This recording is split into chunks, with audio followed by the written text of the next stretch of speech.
This is Chuck Gafner doing another Effort Matters Spotlight, and today I have my son, Trenton Gafner, the president of Coalition Lacrosse, and we're going to talk about where Effort Matters came from, how it evolved, and how it can affect the program today.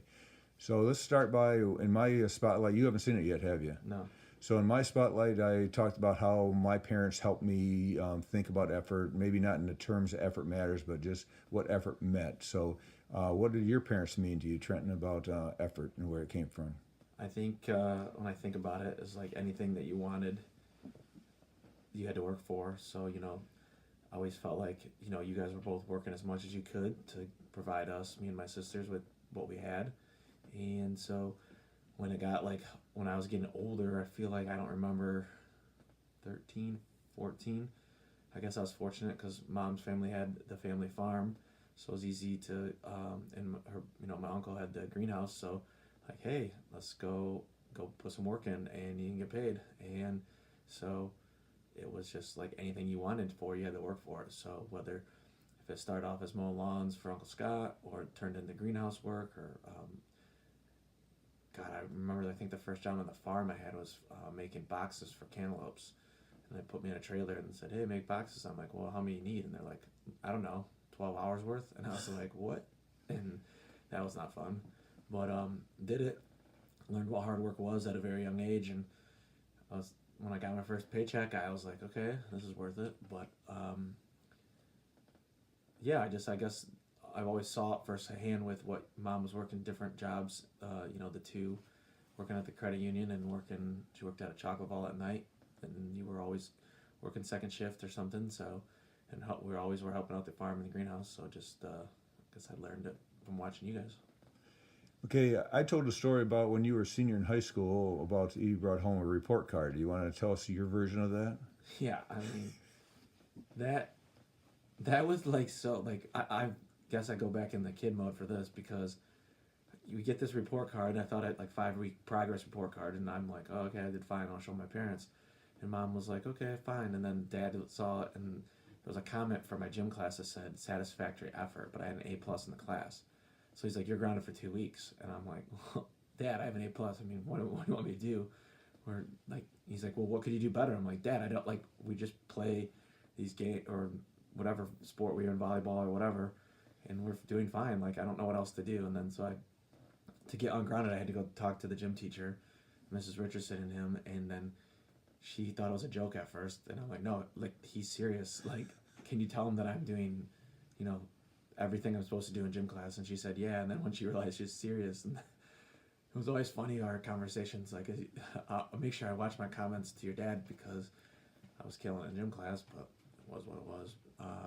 So maybe that story sticks out because I'm like, okay, as long as I don't get that comment on my report cards, Dad will be happy. But Mom wanted the A's and B's, so it's just it's like battling two different things, trying to make them both happy at school. All right, still in high school, you played lacrosse your sophomore, junior, and senior year, and you had to put effort in there, and you had to get your teammates to do effort to do the success you had. So you want to talk a little bit about that?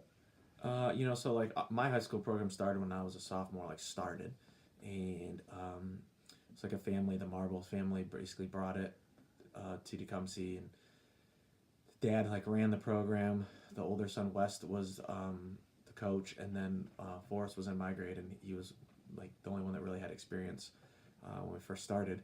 So I appreciate everything looking back that they put into it, and we just had our 15-year anniversary about that last year and got to say thanks to them. It was awesome. But it was really easy because like it was such a new sport, no one really knew what it was. So like all of our friends that played like just really cared. We just couldn't get enough of it. But like probably for the most, like how like you think about it when you can't put your stick down, we just couldn't stop playing. But we were always like trying to ask questions and learn and like go like. Marbles were always trying to take us to college lacrosse games and different things. They set up a trip for us to go to Syracuse to watch Syracuse, Virginia play. I was rooting for Virginia because of this player. And it's so funny looking back because I was like cheering against Mikey Powell. So then I just met his older brother, Casey. Got to tell him that story. Casey thought that was funny. But what it just kind of like turned into like we didn't know where we stood as a program because we didn't understand the sport because we were so new to it. And then when we got pretty good, we had a lot of athletes, so we got pretty good pretty fast back then. There wasn't a lot of teams, and my junior year, we what happened? We were going and we played a team that like was the defending state champion the year before, and they smoked us like 16-2, 16-1. I mean, absolutely beat us pretty good. And then we were supposed to play them in playoffs, but we got lost.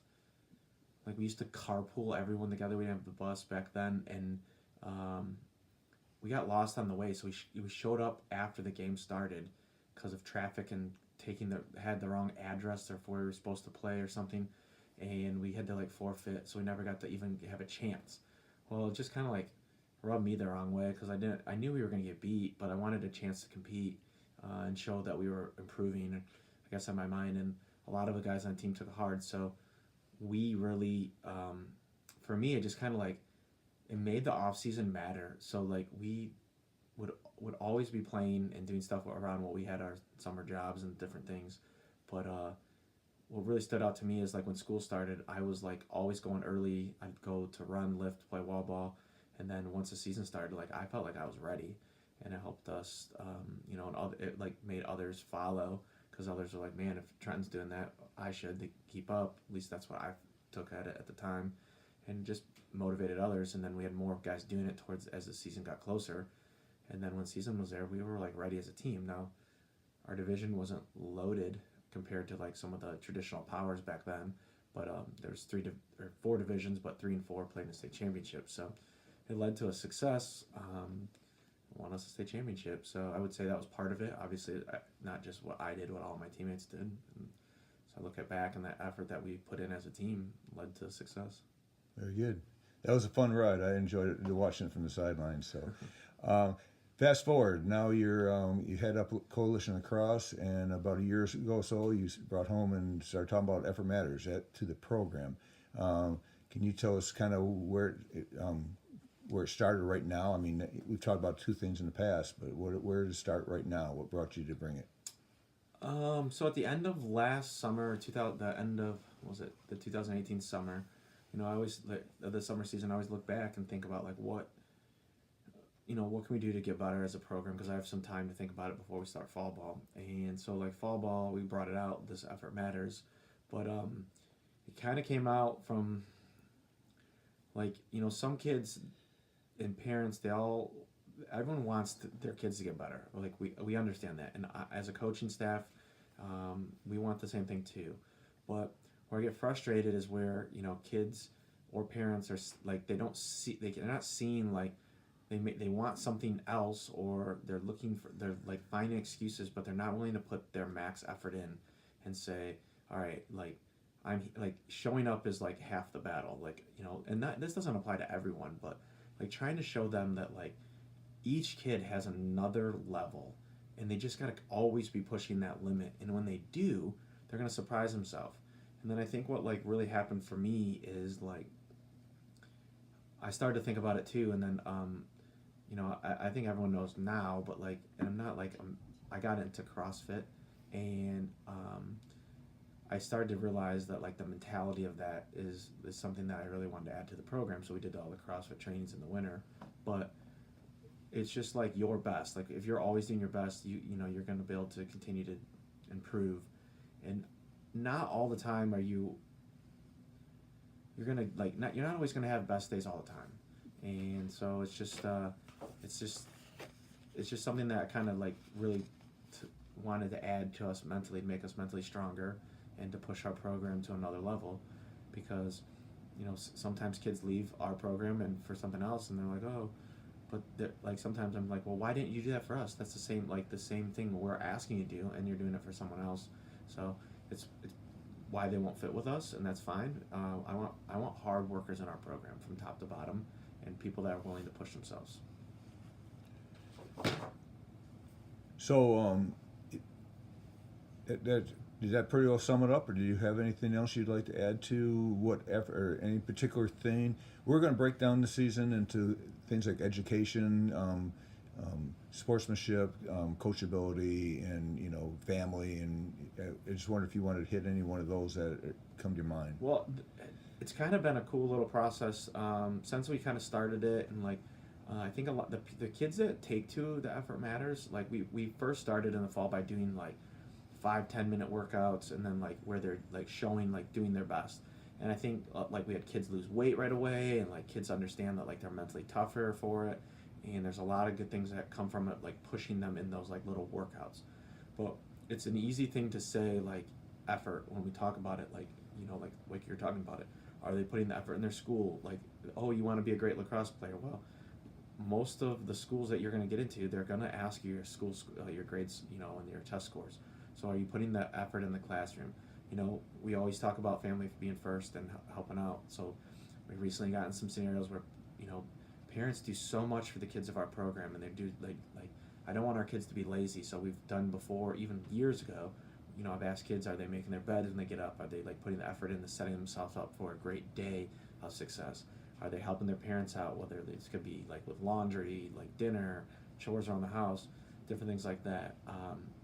It's really kind of taken off in different ways.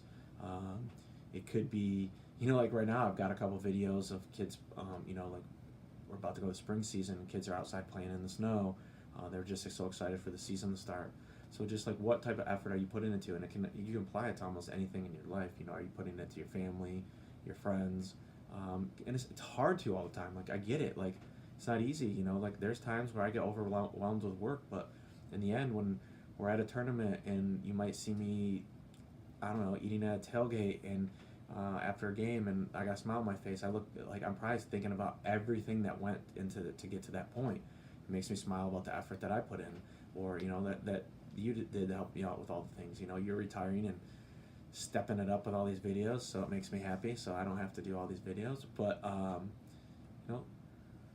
it can be applied to almost anything. It's just hard to always be at your max 100% all the time. So what is it that matters, and apply your effort and get better. So effort matters is a stepping stone for a life lesson.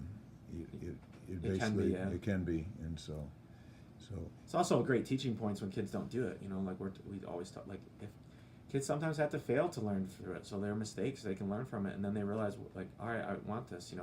We've had kids that not make our team, and I said, hey, you need to do this or this or this. They learned from that their effort or their stick skills or whatever wasn't the reason you made the team, and then next year they did, and then they gained something out of it.